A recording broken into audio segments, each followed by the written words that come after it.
கரங்களை வைத்தி கர்த்தரை ஸ்தோத்திரம் பண்ணுவோமா? கர்த்தர் நல்லவர். ஹல்லேலூயா. 78ஆம் சங்கீதம் வச்சிருக்கீங்களா? அதுல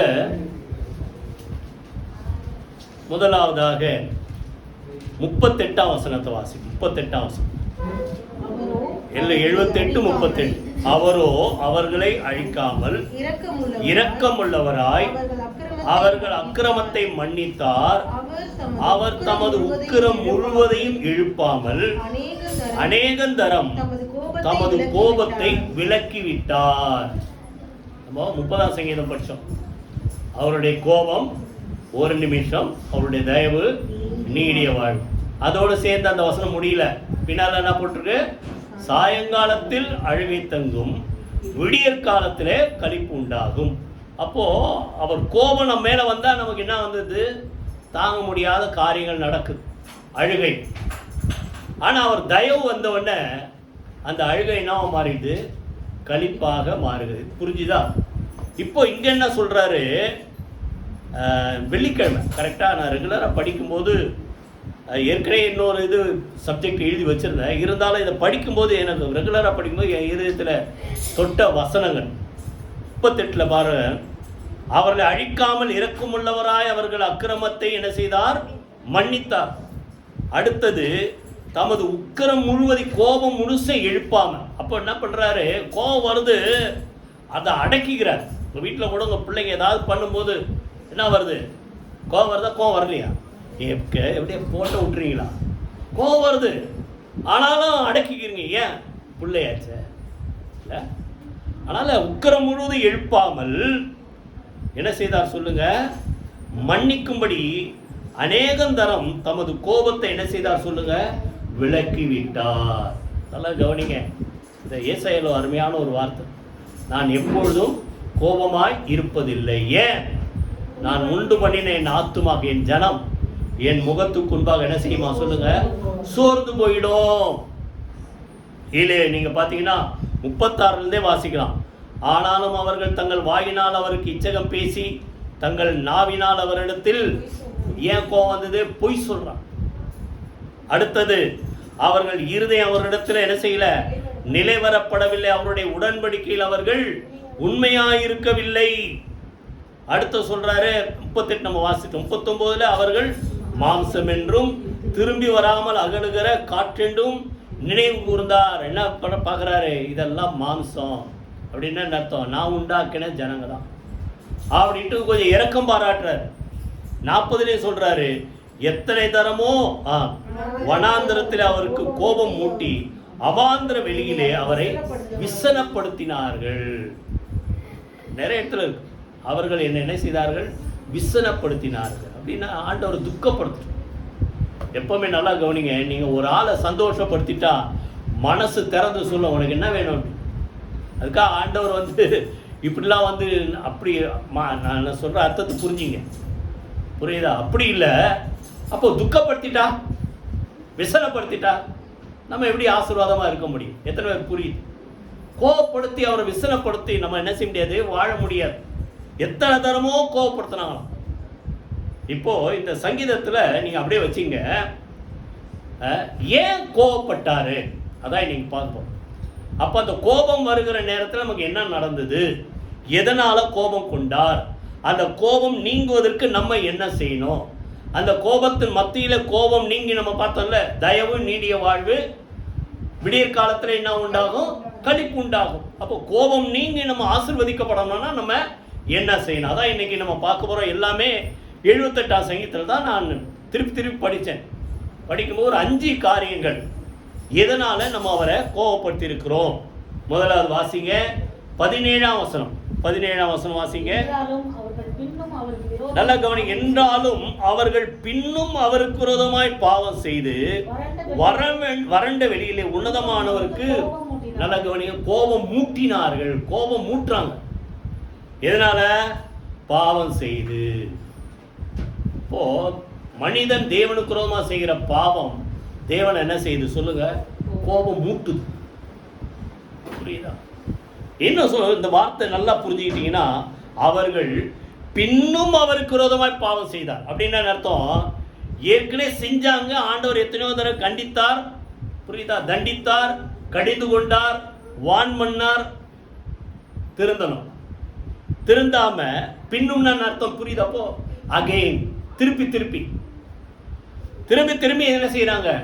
அவர்கள் தேவன் என்ன செய்தார்? கோபப்படுத்துறாங்க. எதனால?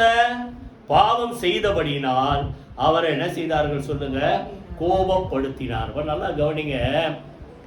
மனுஷன் பாவம் என்பது அதான் என்ன சொல்ற, பாவம் செய்யாத மனுஷன் இல்லை, அதுக்காக நீங்க பாவத்திலே இருக்கணும் சொல்றது இல்லை.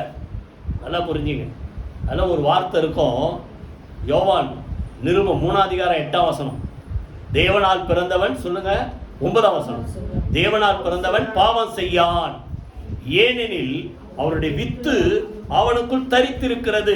அது சரியான அர்த்தம். இன்னொரு டிரான்ஸ்லேஷன்ல பாத்தீங்கன்னா he will not continue in sin. தேவனால் பிறந்த மனுஷன் பாவத்திலே நிலைத்திருக்க முடியாது. ஏன்னா சொல்லுங்க, அவருடைய வித்துன்னு அவருடைய வார்த்தை. சொல்லுங்க வாய் திறந்து, அவருடைய வார்த்தை உள்ள இருந்து. நான் அதுக்கு தான் சொல்றேன், டெய்லி சாப்பிட்றீங்களா சாப்பிடல, எதை படிங்க? வேதத்தை படிங்க. இந்த வார்த்தை தான் தாவீது சொல்றாருல, நான் உக்கிரோதமாய் பாவம் செய்யாதபடி உடைய வாக்கை என் இருதயத்தில் சொல்லுங்க வைத்து வைத்து. உள்ள இருக்குது இந்த வார்த்தை. உள்ள இருந்தா அந்த வார்த்தைக்கு உயிர் இருக்குது. சிந்தனை வரும்போதே அது வான் பண்ணும், தப்பு. அதிலே நம்ம என்ன செய்யறோம்? விலகிடும். புரியுதா? அப்போ அவன் பாவத்துல என்ன செய்ய முடியாது, நிலைத்திருக்கதான் சொல்றார். பின்னும் பின்னும் நான் அர்த்தம், ஏதோ தவறி போயிட்டா ஆண்டவர் மன்னித்தாருன்னா அதை திருப்பி அந்த வழிக்கு என்ன செய்யக்கூடாது? சொல்லுங்க வாய் திறந்து போகக்கூடாது. பின்னும் அவருக்கு விரோதமாய் பாவம் செய்து சொல்லுங்க வாய் திறந்து அவர் என்ன செய்தார்கள் சொல்லுங்க? கோபம் மூட்டினார்கள். நல்லா கவனிங்க. இன்னைக்கு ஏதாவது ஒரு காரியம் நடக்கும்போது நீங்க ஆராய்ச்சி பார்க்கணும், ஏன் எப்படி நடந்தது, எதனால எத்தனை பேர் ஆராய்ச்சி பார்க்குறீங்க? அழுது முடிக்கிறீங்களே தவிர ஆராய்ச்சி பார்த்தீங்க ஏன் இப்படி நடந்தது, எதனால, யாரால? புரியுதா? ஆண்டவர் முகத்தை மறைக்கிறான். பாவம் அப்படிதானே? ஏசாயா 59 ரட்சிக்க கூடாதபடி கர்த்தருடைய கரம் குறுகி போகல, கேட்கக்கூடாதபடி அவருடைய செவி மந்தமாகவில்லை. உங்கள் அக்கிரமங்கள் உங்கள் பாவங்கள் தேவன் உங்களுக்கு செவி கொடுக்காதபடிக்கு அவருடைய முகத்தை என்ன செய்து மறைக்கிறது. புரியுதா? தாவீதுக்கு அதுதான் தாங்க முடியல. ஆண்டவரேன்ட்டு அதனால தான் 51 சங்கீதத்தை அப்படியே பாடுறார். உமக்கு விரோதமா. இப்ப நல்லா கவனிங்க, நீங்க என்ன பாவம் செஞ்சாலும் யாருக்கு விரோதமா செய்றீங்களோ இல்லை, உங்க குடும்பத்தில் இருக்கிற மக்களுக்கோ இல்ல மற்ற மனிதர்களுக்கோ விரோதமா செஞ்சாலும் அந்த பாவம் யாருக்கு விரோதமா சொல்லுங்க? தேவனுக்கு. உமக்கு முன்பாக உமக்கு விரோதமா நான் என்ன செய்த பாவம் செய்தேன், பாவம் எப்பொழுது எனக்கு முன்பாக நின்று கொண்டிருக்கிறது, உறுத்தி கொண்டே இருக்குது. புரியுதா? அதனால ஆண்டவர் சொல்றாரு, அவர்கள் பாவம் செய்து அவரை என்ன செய்தார்கள்? கோபம் மூட்டினார்கள். இப்ப அது மாறணும்னு என்ன செய்யணும்? வேற எங்க போனாலும் மாறாது. யார்கிட்ட தான் வரும்? ஒரு வசனம் வாசிங்க. இப்போ ஏசாயால 55:7 யார் ஒருத்தர் வாசிங்க. ஏசாயா 55:7 வாசிங்க. 55:7 துன்மார்க்கன் தன் வழியையும் அக்கிரமக்காரன் தன் நினைவுகளை விட்டு கர்த்தரிடத்தில் திரும்பி வரணும். நல்லா புரிஞ்சுங்க. அதான் நீதிமொழிகள் 28:13 தன் பாவங்களை மறைக்கிறவன் வாழ்வடைய மாட்டான், அவைகளை அறிக்கை செய்து விட்டு விடுகிறவனோ அதுல இருந்து வெளியே வரணும். இப்ப எங்க என்ன சொல்றாரு? துன்மார்க்கதே நிலைத்திருக்காத, அந்த வழியை விட்டு என்ன செய், தேவனிடத்தில் திரும்பி வா. அங்க சொல்றாரு, நீ திரும்பி வந்தா அவர் மன்னிப்பதற்கு சொல்லுங்க என்ன போட்டிருக்கு? அவர் மன்னிப்பதற்கு சொல்லுங்க தயை பெருத்திருக்கிறார். நல்ல பாட்டுல மன்னிப்பதில் வள்ளல். வள்ளல்னா பொதுவா என்ன பண்ணுறது உலகத்துல? வள்ளல்னா என்ன நினைக்கிறாங்க? வாரி வழங்குற வள்ளல்னும் அப்படின்னா அர்த்தம். நிறைய கொடுப்பாரு. நம்ம ஆண்டவர் எது? மன்னிப்பு வாரி வழங்குறாரு. எத்தனை தரம்? அருமையான சீஷன் கேட்கிறார், எத்தனை தரம்? 7 தரம் தான் மன்னிக்கணுமா அப்படின்னா ஆண்டவர் சொல்ற, ஒரு நாள்ல 7-70 ஒரே நாள் பண்ணாலும் நேசை அவனுக்கு என்ன செய்? மன்னிக்கணும். ஏன்னா அவர் அப்படிப்பட்டவர். மன்னிப்பதில் அவர் யார் சொல்லுங்க? வள்ளல். மன்னிப்பதற்கு அவர் யார் சொல்லுங்க? தயை பெருத்தவர். கைகளை வீதி கத்துற சூத்திரம் பண்ணோமா? ஆனால் தான் யோவான்ல சொல்றார். புரியுதா? அவருடைய குமாரனாகி இயேசு கிறிஸ்துடைய ரத்தம் சொல்லுங்க சகல பாவங்களை நீக்கி நம்ம என்ன செய்யும்? சுத்திகரிக்கும். கைகளை வீதி கத்துற சூத்திரம் பண்ணோமா? புரியுதா? அப்ப நல்லா கவனிங்க. ஆண்டவருக்கு கோபம் மூட்டினா, ஒரு சில காரியங்கள், தவறான காரியங்கள் வந்தா என்ன செய்யணும்? யோசித்துப்பா, அறிக்கை செய்யணும். அங்க மறைக்கக்கூடாது. அந்த யோவான்ல அந்த நிருபத்தில் 1:9 நமக்கு பாவம் இல்லை என்போமானால் நாம் அவரை பொய்யராக்குகிறோம், சத்தியம் நமக்குள் இராது, நம்மை நாமே சொல்லுங்க வஞ்சிக்கிறவர்களாய் இருக்கிறோம். கைகளை வீதி கத்துற சூத்திரமான மனல பாவம் தேவன் என்ன செய்ய சொல்லுங்க? கோவப்படுத்துது. ஆனா அதிலே நிலைத்திருக்காம உடனே அதை உணர்ந்து பரிசுத்தாவே உணர்த்துவார். இந்த வார்த்தை என்ன செய்ய உணர்த்தும், புரியுதா? நம்ம என்ன செய்யணும்? திருப்பி தேவனிடத்தில் திரும்பி வந்தால் அவர் மன்னிப்பதற்கு சொல்லுங்க தயை பெருத்திருக்கிறார். அந்த 30ஆம் சங்கீதத்தில் சொன்னபடி சொல்லுங்க, அவருடைய தயவு நீடிய வாழ்வு நம்முடைய வாழ்க்கையில் என்ன செய்யும்? மகிழ்ச்சியை கொடுக்கும். கரங்களை வீதி கத்துற சூத்திரமானோமா. ரெண்டாவது எதனால கோவப்படுத்துறாங்க? அதே 78ஆம் சங்கீதத்தில் 21, 22 யாராவது வாசிங்க. அவர்கள் தேவனை விசுவாசியாமலும் அவருடைய ரட்சிப்பை நம்பாமல் போனபடியினால், சொல்லுங்க, நம்பாமல் போனபடியினால், விசுவாசியாமல் இருந்தபடியினால் யாக்கோபுக்கு விரோதமாய் அக்கினி பற்றி எரிந்தது, இஸ்ரவேலுக்கு விரோதமாய் என்ன செய்தது? கோபம் மூண்டது. ரெண்டாவது, ஆண்டவரை எப்போ கோபப்படுத்தணும்னா அவர் சொன்ன வார்த்தையை நம்பணும். எத்தனை பேர் புரியுது? நம்பல, விசுவாசிக்கலைன்னா அவருக்கு என்ன உண்டாகும்? கோபம். கரெக்டாக தானே படித்தோம்? நம்பாமல் போனபடியினால், தேவனுடைய வார்த்தைகளை விசுவாசியாமல் போனபடியினால் என்ன செய்தது? கோபம் எப்படி இருந்ததா? கொஞ்சம் இல்லை, சொல்லுங்க, விரோதமா கோபம் என்ன செய்த சொல்லுங்க? பற்றி எரிந்தது, கோபம் மூண்டது. அப்போ நல்லா கவனிங்க, விசுவாசிக்கணும், நம்பணும்னா என்ன செய்யணும்? புரியுதா? எப்ப நம்பல, எப்போ விசுவாசிக்கல, அதுலயே அப்படியே வாங்க. இப்போ 19ஆம் வசனம் வாசிங்க. அவர்கள் தேவனுக்கு விரோதமாய் பேசி தேவன் வனாந்தரத்திலே போஜன பந்தியை ஆயத்தப்படுத்த கூடுமோ? முதல்ல தண்ணி கொடுத்தாரு, பின்னால வரும் அது தண்ணீர் புறப்பட்டு வந்தது 20ஆம் வசனத்துல. அப்போ போஜன பந்தி தண்ணி கொடுத்தார, சாப்பாடு கொடுக்க முடியுமா? கூடுமோன்னு அர்த்தம். முடியுமா? நல்லா கவனிங்க. உங்களுக்கு ஒன்று வரணும்னா, ஆண்டவரே இதால் இதை உங்களால் செய்ய முடியுமான்னு கேட்காதீங்க, சொல்லுங்க. என்ன சொல்லணும்? ஆண்டவரே உங்களை தவிர வேற வழி இல்லை, நீங்க தான் இதை செய்யணும், இதை செய்ய உங்களால முடியும். புரியுதா? அப்போ எப்போ அவிசுவாசத்தை நீங்க அறிக்கை பண்றீங்க? எப்போ நீங்க நம்பிக்கையின்மையை சொல்றீங்கன்னா, முடியுமா? போஜன பந்தி ஆயத்தப்படுத்த கூடுமா? இப்போ உங்களுக்கு இது இங்க சாப்பாடு, ஆனா உங்க குடும்பத்துல என்ன காரியம் நடக்குது? ஒருவேளை உங்க இருதயத்திலே இதெல்லாம் நடக்குமான்னு கூட நினைக்க வரும். நீங்க ஆண்டவரை பார்த்து ஜெபம் பண்ணும்போது இதெல்லாம் நடக்குமா ஆண்டவரே கேட்காதீங்க. ஆண்டவர் இதெல்லாம் சொல்லுங்க, அப்பா பிதாவை உம்மாலே எல்லாம் கூடும், தேவனால கூடாத காரியம் ஒன்றுமே. இதான் விசுவாச அறிக்கை. நம்பாமல் போனபடியினால், விசுவாசியாதபடியினால் தேவனுடைய கோபம் அவர்கள் மேல் சொல்லுங்க மூண்டது. அது பின்னால சொல்றாரு பாருங்க, இதோ அவர் கண்மலை வாசிங்க அடித்ததினால் தண்ணீர் புறப்பட்டு நதிகளாய் புரண்டு வந்தது, அவர் அப்பத்தையும் கொடுக்க கூடுமோ? அடுத்தது, மாம்சத்தையும் ஆயத்தப்படுத்த கூடுமோ? புரியுதா? நல்லா கவனிங்க. இந்த கூடுமோன்னு கேட்காது. ஆண்டவரே உம்மாலே எல்லாம் கூடும் சொல்றாரு பாரு. புரியுதா? தேவரீர் அந்த பாடு எல்லாம் முடிந்து, யோபு எத்தனை பேர் அப்படிலாம் அனுபவிச்சிங்க தெரியல, யாருக்கு உலகத்தில் எந்த மனுஷனுக்கு இல்லை.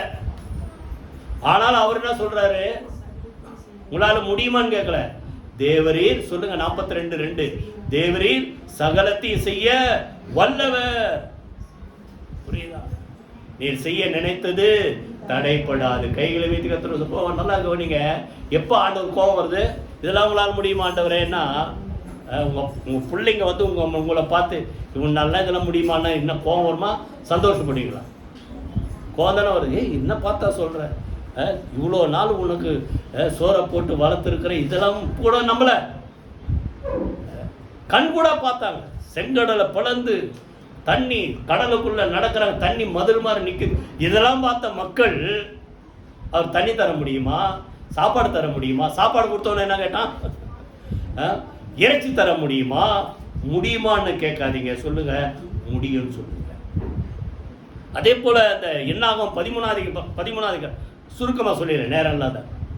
போய் ஒவ்வொரு கோத்திரத்துக்கு ஒரு ஆளை அனுப்புகிறாரு, போய் சுற்றி பார்த்து கானான் தேசத்தை சுற்றி பார்த்து வாங்க, அது எப்படி நம்ம ஜெயிக்கலாம், அது எப்படிப்பட்ட தேசம் பார்த்து வாங்கன்னா 10 பேர் வந்து சொல்கிறாங்க, நல்ல தேசம்தான், நல்ல கனி கொடுக்குற தேசம்தான், பாலுந்தேடு ஓடுகிற தேசம்தான், ஆனாலும் அங்கே ராட்சத பிறவிகள் ஏனாக்கின் புத்திரர் இருக்கிறார், நம்மளால் என்ன செய்ய முடியாது, ஜெயிக்க முடியாது. அங்கே 2 பேர் சொல்கிறாங்க முடியாதுன்னு சொல்ல என்ன செய்கிறாங்க, முடியும், கர்த்தர் நம்மோடு இருப்பாரானால். 14ஆம் அதிகாரத்தில் தொடர்ந்து வரும், கர்த்தர் நம்மோடு இருப்பாரானால் நாம் எளிதாய் அந்த தேசத்தை என்ன செய்யலாம், ஜெயிக்கலாம். அவர்களை காத்த நிழல் அவர்களை விட்டு விலகினது. அப்பனா நல்லா கவனிங்க, ஆண்டவர் அந்த இடத்துக்கு வந்துட்டா அது வரைக்கும் அதை எது ஆளுகை செய்து எல்லாம் ஓடினோம். அந்த தேசத்தை அந்த இடத்தை கர்த்தர் உங்களுக்கு நிச்சயமா தருவார் அப்படின்னு ஈஸியா ஜெயிக்கலாம் சொன்ன உடனே என்ன கொடுமை, நல்லா கவனிங்க, நல்ல விசுவாச அறிக்கை செய்த 2 பேர் யாரு, காலேப், யோசுவா. அவங்க மேல கல்லெடுத்து அடிக்கணும்னு பார்த்தாங்க. அந்த 14ஆம் அதிகாரம் அப்புறம் படிச்சுப்பாரு. இப்போ இந்த ஆளுங்க சொல்றது ஏன் நம்புறது இல்ல, அவிசுவாசமா அறிக்கை பண்றது, யாரா நம்பிக்கையா 2 வார்த்தை பேசினா உன்னை கொன்னுடுவோம் பாருன்றான். அப்படிதானே, கல்லெறிந்து கொள்ள வேண்டும் என்றார்கள். அப்போதான் ஆண்டவருக்கு கோபம் வந்தது. புரியுதா? இவங்க ஒருத்தனை என்ன செய்ய மாட்டான், கானான் தேசத்தில் பிரவேசிக்க மாட்டான். சுற்றி பார்த்ததில் நல்ல அறிக்கை பண்ண, விசுவாசத்தை அறிக்கை பண்ண 2 பேர், காலேபும் யோசுவா மாத்திரமே அதை என்ன செய்வார்கள் சொல்லுங்க, சுதந்தரித்துக் கொள்வார்கள். கைகளை மீது கர்த்தருக்கு ஸ்தோத்திரம். எப்போ கோபப்படுத்துறோம், முதல்ல பாவம் செஞ்சா, 2வது ஈஸியா நினைச்சிடாதீங்க, ஆண்டவர் நம்பலன்னா நம்மனா வந்து விசுவாசிக்கள்னா என்ன ஆகுது, அவரை என்ன செய்யறோம் சொல்லுங்க, கோபப்படுத்தும். ஒருவேளை உங்களால் நம்ப முடியலன்னா கூட மார்க் 9ஆம் அதிகாரத்தில் ஒரு தகப்பன்ட்டு ஆண்டவர் பேசுறார். அநேக தரம் என்ன பண்ணுது, ஒரு அசுத்தாய் பிடிச்சோடனே தண்ணியில தீயில போய் விழறான். மத்தையிலே இருக்குது 17ஆம் அதிகாரத்தில். தீயில தண்ணீரில் விழுந்து தன்னைத்தானே அழித்துக்கொள்ள நினைக்கிறான். அப்போ ஆண்டவர் அவனை பார்த்து சொல்றாரு, நீ விசுவாசிக்க கூடுமானால் ஆகும். சீசர்ட்டு கொண்டு வந்த சீசர்களால் முடியல. அப்போ ஆண்டவர் என்ன சொல்றாரு, விசுவாசிக்க கூடுமானால் ஆகணும்னு. இப்போ இவனுக்கு விசுவாசமும் இருக்குது. இது நிறைய பேருக்கு வர போராட்டம். எத்தனையோ காரியங்களுக்கு ஜெபம் பண்றீங்க, மனசுல விசுவாசமும் இருக்குது, பைபிள்லாம் படிக்கும்போது ஜெபமும் விசுவாசமும் இருக்குது. ஆனா சூழ்நிலை கொஞ்சம் ஆப்போசிட்டா நடந்தா பயமும் வருது. அந்த தகப்பன் சொல்றான், விசுவாசிக்கிறேன் ஆண்டவரே, ஆனாலும் கொஞ்சம் இருக்குது, அவிசுவாசம் நீங்கும்படி எனக்கு உதவி செய்யும் என்று கண்ணீரோடு கேட்டான். புரியுதா? கூடுமோ கூடாதோன்னா கேட்காதீங்க. ஒருவேளை அப்படி இருந்த ஆண்டவரே என்னால் இதை நம்ப முடியல, ஆனாலும் அந்த சந்தேகத்தில் நீக்குங்க, எப்படியாவது நீங்கள் இதை செய்ய முடியும் அப்படின்ற ஒரு உறுதியை எனக்கு தாங்கன்னு நீங்கள் ஜெபம் பண்ணுங்க. கர்த்தர் தருவார். கைகளை வைத்து கர்த்தர் சூத்திரமா. அப்போ எப்போ கோபப்படுத்த 2வது சொல்லுங்க, அவிசுவாசம் அவநம்பிக்கை இதெல்லாம் இருந்தால் தேவனை என்ன செய்யறோம் சொல்லுங்க, கோபப்படுத்துகிறோம். 3வது எப்போ அவரை கோபப்படுத்தினாங்களாம், அதிலேயே 78ஆம் சங்கீதத்தில் 3வது என்னது, 30ஆம் வசனம் வாசி. அவர்கள் தங்கள் இச்சையை வெறுக்கவில்லை, அவருடைய போஜனம் அவர்கள் வாயில் இருக்கும் போதே தேவ கோபம் அவர்கள் மேல் எழும்பி அவர்களில் கொழுத்தவர்களை சங்கரித்து இஸ்ரவேலில் விசேஷித்தவர்களை மடிய பண்ணி. இது எங்க நடந்ததுன்னா என்னாக 11ஆம் அதிகாரத்தில் நடந்தது. நல்லா கவனிங்க. இப்போ இங்க பாத்தீங்கன்னா 3வது தேவனை கோபப்படுத்தணும். கோபம் அவர்கள் மேல் கொழுந்து விட்டு எரிந்தது. என்ன காரணம், அவங்க எதை விளக்கல, இச்சையை. சொல்லுங்க வாயை திறந்து, இச்சையை வெறுக்கவில்லை. முதல்ல பாவம் வர்றது காரணமே என்னதான் சொல்லுங்க, இச்சை தான். அதனால்தான் அந்த பிரமாணத்துல 10 கட்டளையில 10வது சொல்றாரு, பிறனுக்குள்ள யாதொன்றை என்ன செய்யாத, பொருளையோ வீட்டையோ மனைவியையோ இல்ல வேற எதையோ என்ன செய்யாத, இச்சையாது இருப்பாயாக. அப்ப இச்சை தேவன் என்ன செய்ய சொல்லுங்க, கோபப்படும். அப்போ இவங்களுக்கு எல்லா சாப்பாடும் இருக்குது. ஒன்னொன்னா நல்லா கவனிங்க, எப்பவுமே கர்த்தர் கொடுத்ததுக்கு நன்றி சொல்லுங்க. நிறைய பேருக்கு அந்த உணர்வு வரமாட்டேங்குது. அவங்க ஏதோ நினைச்சுக்கிட்டு இது வரலையே இது வரலையே இது வரலையே ஏதாவது அதே நினைச்சுன்னு இருக்காரு. புரியுதா? எத்தனை பேர் புரியுது? தண்ணி இல்லை, தண்ணி கொடுத்தாரு. அப்புறம் அடுத்தது அவங்களுக்கு என்ன தேவை? சாப்பாடு வேணும். அங்கே போட்டிருக்கோம், இந்த அதிகாரத்தில் சொல்றாரு, தேவ தூதர்கள் சாப்பிடும் அப்பத்தை. அதில் இருக்கா? தூதர்களின் 25 இருக்கு பாருங்க. தூதர்களின் அப்பத்தை மனுஷன் சாப்பிட்டான், அவர்களுக்கு ஆகாரத்தை பூரணமா அனுப்புறாரு. நல்ல பசி இல்லாம நல்ல சந்தோஷமா சாப்பிட்ற மாதிரி டெய்லி வருது. அதுலேயும் 7வது நாள் வேலைக்கு போவாத, இப்போ வேலைக்கு போவாத. அப்போ 7வது நாள் மண்ணா வராது, 6வது நாள் டபுளா கிடைக்கும்ட்டார். எத்தனை பேர் புரியுது?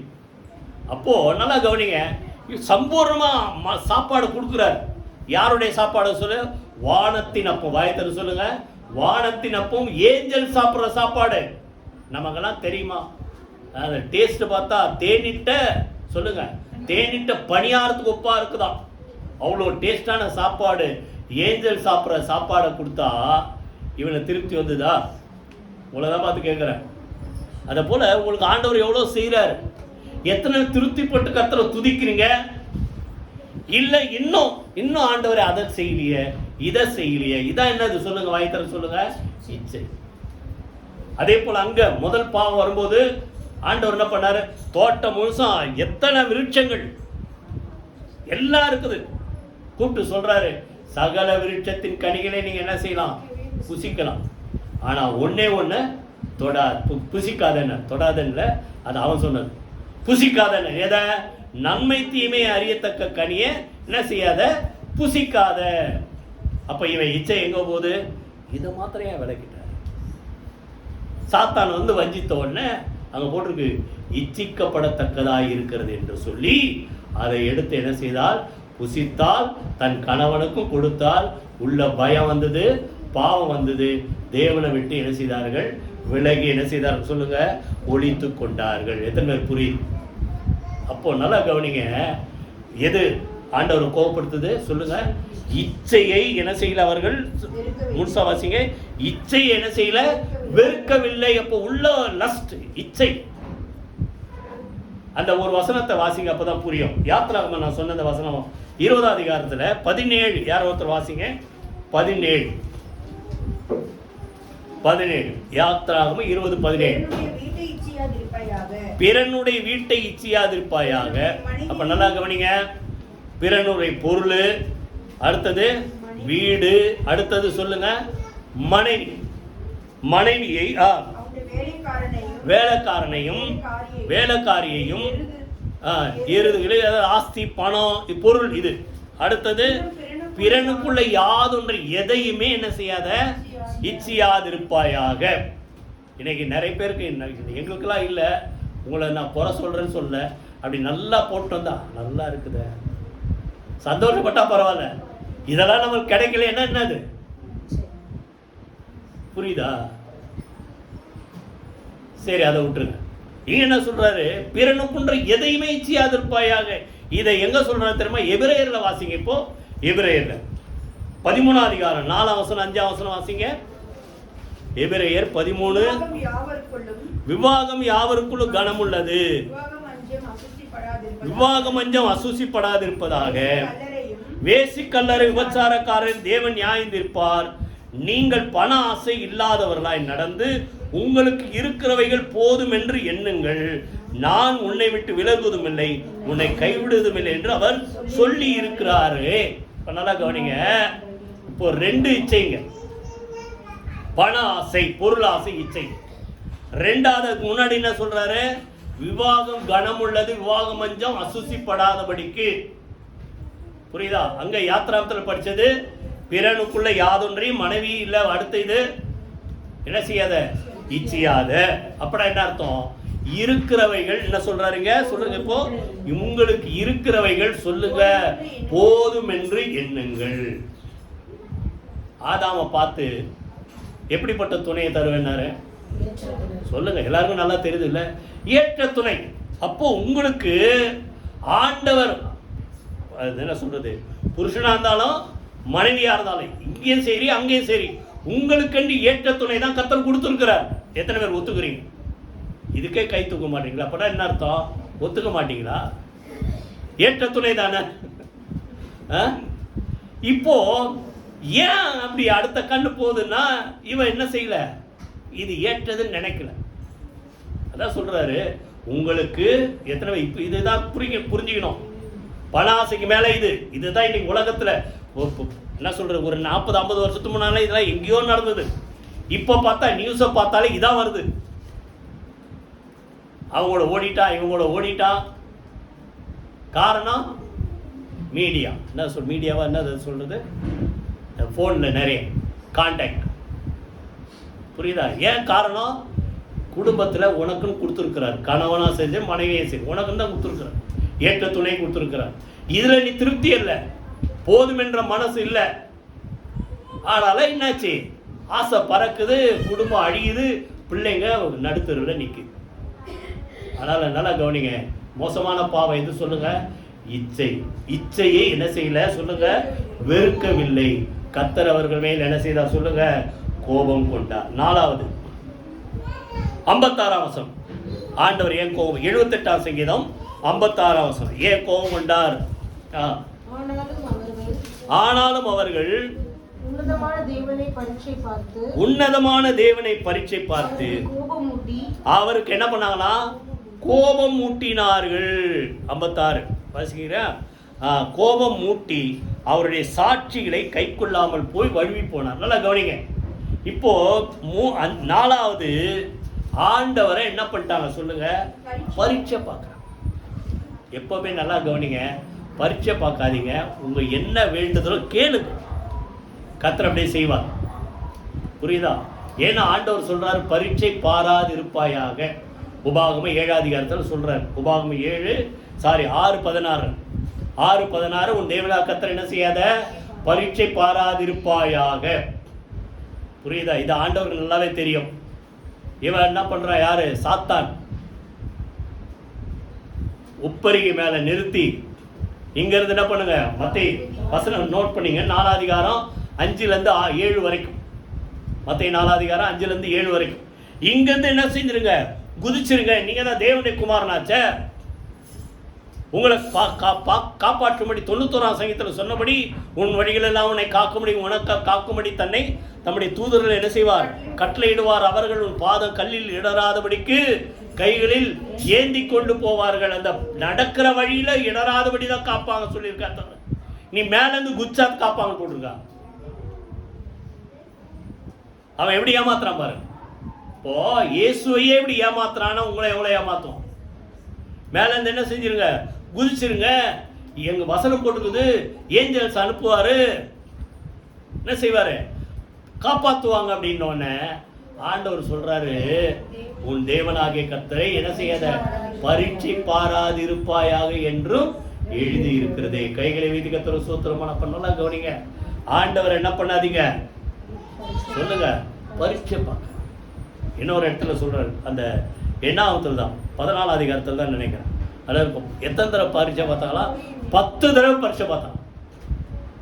நமக்கெல்லாம் கூட நம்ம கவுண்ட் பண்ண மாட்டோம். ஆனால் ஆண்டவர் கரெக்டாக, அவர் ஞானம் உள்ளவர் இல்லை, கரெக்டாக சொல்கிறார். 10 தடவை என்ன பரீட்சை பார்த்தான். அந்த பரீட்சை பார்த்த ஒருத்தனும் எங்கே நான் போக மாட்டான், கானான் தேசத்தில் போக மாட்டான். அப்போது ஆண்டவரை கோபப்படுத்துகிற எதனால் வாயத்தில் சொல்லுங்க, பரீட்சை பாராதிருப்பாயாக. புரியுதா? எப்பவுமே நல்லா கவனிங்க, உங்கள் தேவை எதுவோ அதை அப்படியே ஆண்டவர்கிட்ட செய்யும். இது நடக்குமா நடக்காதாலும் சொல்லாதீங்க. புரியுதா? தேவை எதுவோ ஆண்டவர்கிட்ட சொல்லுங்க. கர்த்தர் என்ன செய்வார், நிச்சயமா எல்லாவற்றையும் என்ன செய்வார், செய்வார். கைகளை வீதி கர்த்தரை சூத்திரமானோ என்ன செய்தாங்க சொல்லுங்க, பரீட்சை பார்த்தார்கள். அடுத்தது கடைசியா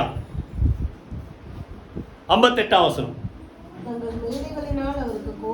தங்கள் மேடைகளினால் அவருக்கு கோபம் மூட்டி, தங்கள் விக்கிரகங்களினால் கோபம் மூட்டுறது பெருசு இல்ல சொல்லுங்க. கோபத்தோட பெருசு எது? எரிச்சல். கோபம் தனியிலன்னா அது இன்னும் மாறும். அது ஆண்டவர் மாத்திரம் இல்ல சொல்லுங்க. கோபம் தனியில, உங்க வீட்டுல ஏதாவது ஒரு பிரச்சனை வருதா, கோபப்பட்டீங்கன்னா கோபம் உடனே தனிஞ்சிடணும். சாயங்காலத்துக்கு முன்பாக உங்களுக்கு கோபம் என்ன செய்யும், எவை செய்யற சொல்றாரு, கோபம் தனிய கடவுது. கோபம் தனியிலன்னு என்ன ஆகிடும்? எரிச்சல் ஆகிடும். எரிச்சல் வந்துன்னா அது தனியது ரொம்ப நாள் ஆகும். இப்போ இங்க ஆண்டவர் கோபப்படுத்துறதுக்கு மேல என்ன பண்ணிட்டாங்களா சொல்லுங்க? எரிச்சல் மூட்டினார்கள். எதனால? விக்கிரகங்களை செய்து என்ன செய்தாங்களா? எரிச்சல். இது எங்க பார்த்தீங்கன்னா நல்லா கவனி, யாத்ராத்துல முதல் இதை தான் சொல்றேன். என்னையன்றி உனக்கு 20ஆம் அதிகாரத்தை முதல் கற்பனை சொல்ற, என்னையன்றி உனக்கு வேற தேவர்கள் உண்டாயிருக்க வேண்டாம், எனக்கு ஒப்பாக. புரியுதா? எந்த ஒரு விக்கிரகத்தையோ இல்ல சொரூபத்தையோ என்ன செய்யாத, நமஸ்கரிக்காத. ஆனா இவங்க அதை செய்து என்ன செய்தார்கள் சொல்லுங்க? எரிச்சல் மூட்டினார்கள். எங்க? யாத்ராகமம் எடுங்க, யாத்ராகமம் 32ஆம் அதிகாரம், 32ஆம் அதிகாரம் 7 அப்பொழுது கர்த்தர் மோசேயை நோக்கி நல்லா கவனிங்க. இப்போ 8ஆம் வசனம் வாசிங்க. அவர்களுக்கு நான் விதித்த வழியை அவர்கள் சீக்கிரமாக விட்டு விலகினார்கள். அவர்கள் தங்களுக்கு ஒரு கன்றுக்குட்டியை வார்ப்பித்து அவனே உருவாக்கி அதை பணிந்து கொண்டு அதற்கு பலியிட்டு என்ன சொல்றான்? இஸ்ரவேலரே, உங்களை எகிப்து தேசத்திலிருந்து அழைத்து கொண்டு வந்த உங்கள் தெய்வங்கள் இவைகளே என்று சொன்னார். பாருங்க, நம்மலாம் கூட கண்ணார பார்க்கல, பைபிள்ல படிக்கிறோம், நம்புறோம். அங்க செங்கடல் ஓரத்தில் நிற்கிறாங்க, பின்னால பார்வோன் துரத்திக்கிட்டு வரான், முன்னால போக வழி இல்லை, பின்னால போனாலும் அவன் எதிரி இருக்கிறான். ஆண்டவர் என்ன சொல்றாரு? கோல சமுத்திரத்துக்கு நேரம் என்ன செய், நீட்டினோன்னு சமுத்திரம் 2ஆ பிளக்குது. சமுத்திரம் 2ஆ பிளந்து தண்ணி மதில் மாதிரி நிக்குது இவங்களை காப்பாற்றுவதற்கு. அந்த கடலுக்குள்ள இவங்க வெட்டாந்தரையில் நடக்கிற மாதிரி ஜேன்னு நடந்து உள்ள போய் கிராஸ் பண்ணி அந்த இடத்துக்கு போயிட்டான், செங்கடலை கடந்து. இதெல்லாம் நம்ம யாரும் பார்க்கல, ஆனால் கண்ணார பார்த்த அதே ஜனங்கள். கொஞ்ச நாள் தான் ஆச்சு, ரொம்ப நாள் ஆகல, 1 வருஷம் 2 வருஷம் தான். இந்த டைம்ல நீங்க நல்லா கவனிச்சு பார்த்தா தெரியும், அவ்வளோ சீக்கிரம் மறந்துட்டு இவனே ஒன்று கண்ணுக்குட்டியை கோல்டை வச்சு உருவாக்கி என்ன சொல்லிட்டான்? எகிப்திலிருந்து கொண்டு வந்தது இந்த தெய்வம், இந்த கண்ணுக்குட்டி தான். எப்படி இருக்குமா? இல்லை, கண்ணார பார்த்தா அக்னி ஸ்தம்பத்தில் ஆண்டவர் வரார், மேக ஸ்தம்பத்தில் ஆண்டவர் வரார். இந்த பக்கம் வெளிச்சம் காட்டுறாரு, அந்த பக்கம் அவனுடைய சேனைக்கு, எகிப்துடைய சேனைக்கு இருட்டாக்குறார். அவன் தடுமாறுறான், முன்னேறி போக முடியல. கடல்ல அவங்களெல்லாம் கவிழ்த்து போட்டார், அழித்து போட்டார், இவங்களை கடந்து போக செய்தார். இப்போ இவ்வளோ மகிமையான காரியத்தை செய்த ஆண்டவரை மறந்துட்டு இதுதான் என் தெய்வம், கண்ணுக்குட்டி தான் என்ன எங்க கொண்டு வந்தது? எகிப்தில் கொண்டு வந்தா என்ன கோவரம்? சரி, இப்போ கவனிங்க, இதெல்லாம் அவங்க தான் செஞ்சாங்கல்ல, நீங்க எத்தனை பேர் செய்றீங்க தெரியல. புரியுதா? அப்படி ஏதாவது இருந்தா என்ன செஞ்சிருங்க, யாருக்கும் இல்லைன்னு நினைக்கிறேன். நானும் அடிக்கடி உங்கள் வீட்டிலலாம் பார்க்குறேன். சரியா? எல்லாம் என்ன செய்யுங்க, விலைக்கு. அவர் ஒருத்தர் தான். சொல்லுங்க, வாங்கி தரது இவர் ஒருவரே. சொல்லுங்க, புரியுதா? என்ன என்று வேற தேவர்கள் உனக்கு உண்டாயிருக்க வேண்டும் சொல்றாரு. அவர்கள் என்ன செய்தார்கள்? அந்த வசனத்தில் சொல்றாரு பாருங்க, கர்த்தராகிய நான். அந்த யாத்திராம 20ஆம் அதிகாரம் 5ஆம் வசனம்னு நினைக்கிறேன். 5ஆம் வசனம் யாரோ ஒருத்தர் வாசிங்க. 5. நீ அவைகள், அப்போ அவரை விட்டுட்டு வேற ஏதாவது நீங்க ஆராதிக்க ஆரம்பித்தா அவைகளை நமஸ்கரிக்கவும் சேவிக்க வேண்டாம். உன் தேவனாக கர்த்தராய் இருக்கிற நான் எரிச்சல் உள்ள தேவனாய் இருந்து.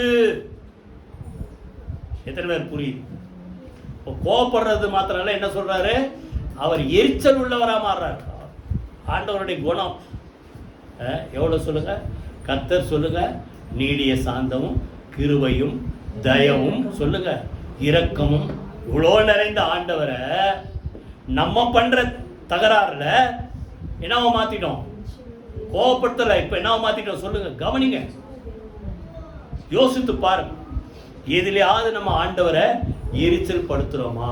போகக்கூடாத இடத்துக்கு போறோமா? கடைசியில அவர் எரிச்சல் பட்டா என்ன ஆகும்? அவ்வளவுதான். எத்தனை பேர் புரியுது? அவரை என்ன செய்தார்கள்? எரிச்சல் படுத்தினார்கள். ரோமர்ல சொல்றார், சிருஷ்டிகரை தொழுது சேவியாமல், 1 அதிகாரத்தில் சிருஷ்டியை தொழுது சேவித்தார் அப்படின்னு அர்த்தம். சிருஷ்டிக்கப்பட்டதை சேவிக்கிறார்கள். சிருஷ்டித்த ஆண்டவர் ஒருத்தர் இருக்கிறார், அவரை விட்டுட்டு. ஆகையினால தான் பின்னால் அதை முடிக்கும்போது 1 அதிகாரம் 22, 23, 24, 25 பார்த்தா இழிவான இச்சை ரோகங்களுக்கு அவர்களை என்ன செய்தார்? தேவன் ஒப்பு கொடுத்தார். புரியுதா? அப்ப நல்லா கவனி. இதுல ஒழுங்கா இருந்தா அதுல தவற மாட்டீங்க. எத்தனை பேர் புரியுது? அங்க பாத்தீங்கன்னா யாரு அந்த மீதியானரை மீதியானரை இவங்க என்ன பண்ணிட்டாங்க? ஜெயிச்சிட்டாங்க. புரியுதா? அவன் நிறைய சதியெல்லாம் பண்ணி பார்த்தான். யாரை வச்சு? பிழையாம வச்சு பாலாக் என்கிற ராஜா நானோ பண்ணி பார்த்தான். ஆனா ஆண்டவர் அவனை சபிக்க விடல. அந்த ஜனங்களை என்ன செய்தார்? பாதுகாத்தார். அவன் பண்ண சதி என்ன சொல்லுங்க? வேசித்தனம் பண்றதுக்கு பெண்களை அனுப்பி கடைசியில் என்னாச்சு? வேசித்தனம் பண்ணது மாத்திரமல்ல, விக்கிரகங்களுக்கு பலியிட்ட வேலை புசிக்க தொடங்கினார்கள். கர்த்தருடைய கோபம் அவர்கள் மேல் மூண்டது. அவனுக்கு தெரிஞ்சுக்கிட்டான், இவனை எதுல மாட்டினா ஆண்டவருக்கு இவங்க மேல கோபம் வரும் தெரிஞ்சிச்சு. அப்ப நல்லா கவனிங்க, அவனுக்கு தெரியுது, உங்களுக்கு தெரியும். இதெல்லாம் செஞ்சா ஆண்டவரை நான் கோபப்படுத்துறது இல்லை, அதுக்கு மேல என்ன செய்யறோம்? வாயை திறக்க மாட்டேன் சொல்லுங்க, எரிச்சல் உண்டாக்குகிறோம். புரியுதா? அதனால இதெல்லாம் கவனமா இருங்க. கர்த்தர் சொல்றார், திருப்பி சொல்றாரு, அநேகந்தரே அவரை கோபம் மூட்டினார்கள், ஆனால் அவரோ அவர்களை அழிக்காமல். திருப்பி அந்த வசனத்துக்கு வாங்க, முடிக்கும் போது 78 சங்கீதம். அநேக முறை அவரை கோபம் மூட்டினார்கள், அவரோ அவர்கள் 38 வசனம் திருப்பி வாசிங்க.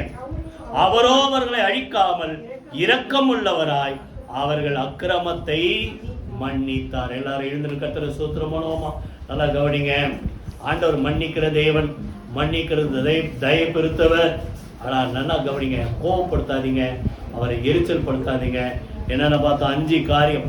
இதுல எது உங்க வாழ்க்கையில இருக்குது பார்த்து சீர்படுத்தணும். பாவம் சொல்லுங்க, 2வது அவிசுவாசம், 3வது சொல்லுங்க இச்சை, 4வது தேவனை பரீட்சை பார்க்கிறது, 5வது அவரை விட்டுட்டு வேற எதையோ ஆராதிக்கிறது. இதெல்லாம் தேவன் என்ன செய்யும்? கோபப்படுத்தும். இதெல்லாம் காரியங்கள் நம்ம வாழ்க்கையில வராதபடி அப்படி அறிக்கை செய்யுங்க பார்க்கலாம். கைகளை உயர்த்தி, ஆண்டவரே நான் உமக்கு விரோதமாய் பாவம் செய்யாதபடி வாக்கையின் இருதயத்தில் வைத்தேன். நன்றி தகப்பனே. ஆண்டவரை எல்லா காரியத்தையும் செய்ய முடியுமான்னு கேட்காதபடி, அப்பா பிதாவை உம்மால எல்லாம் கூடும் சொல்லி உம்முடைய பாதத்தை பற்றி கொள்ள நீர் எல்லாவற்றையும் செய்ய வல்லவர் என்று சொல்லி அறிக்கை பண்ண கர்த்தர் எங்களுக்கு அனுக்கிரகம் செய்வீராக. எந்த ஒரு காரியத்து மேல எங்கள் கண்கள் இச்சிக்காதபடிக்கு இருக்கிறவைகள் போதும் என்ற ஒரு மனதை எங்களுக்கு கர்த்தர் கொடுப்பீராக. உம்மை ஒருபோது நாங்கள் பரீட்சை பார்க்காதபடிக்கு கர்த்தர் சகலத்தையும் செய்ய வல்லவர் என்று சொல்லி நாமத்தை மகிமைப்படுத்த கர்த்தர் கிருபை தருவீராக. உம்மை விட்டு வேற இந்த உலகத்துல வேற எதையும் நாங்கள் சேவிக்காதபடி, ஆராதிக்காதபடி, ஆண்டவரே நீரே என் தெய்வம், நீரே எங்களுக்காக ரட்சகர், எங்களுக்காக ரத்தம் சிந்தி மரித்து அடக்கம் பண்ணப்பட்டு உயிரோடு எழுந்த ஆண்டவர், எங்களுக்குள்ள வாசமணுகிற ஆண்டவர் சொல்லி பரிசுத்த பாதத்தை பற்றி கொள்ள அனுக்கிரகம் செய்வீராக. நாம மகிமைப்படுவதாக. இயேசு கிறிஸ்துவின் ஜீவனுள்ள ஜெயமுள்ள நாமத்தில் ஜெபிக்கிறோம் நல்ல பிதாவே, ஆமென். நம்முடைய கர்த்தராகிய இயேசு கிறிஸ்துவின் கிருபையும் பிதாவாகிய தேவனுடைய அன்பும் பரிசுத்தாவியினுடைய அன்யோன்ய ஐக்கியமும் நம் அனைவரோடு சகல பரிசுத்த அனைவரோடும் ஆண்டவராகிய இயேசு கிறிஸ்து வருகப்பட்டு இருப்பதாக. ஆமென். என் ஆத்துமாவே கர்த்தரை ஸ்தோத்திரி, என் முழுமே பரிசுத்த நாமத்தை ஸ்தோத்திரி. என் ஆத்துமாவே கர்த்தரை ஸ்தோத்திரி, அவர் செய்த சகல உபகாரங்களை மறவாதே. ஆமென், ஆமென். God bless you.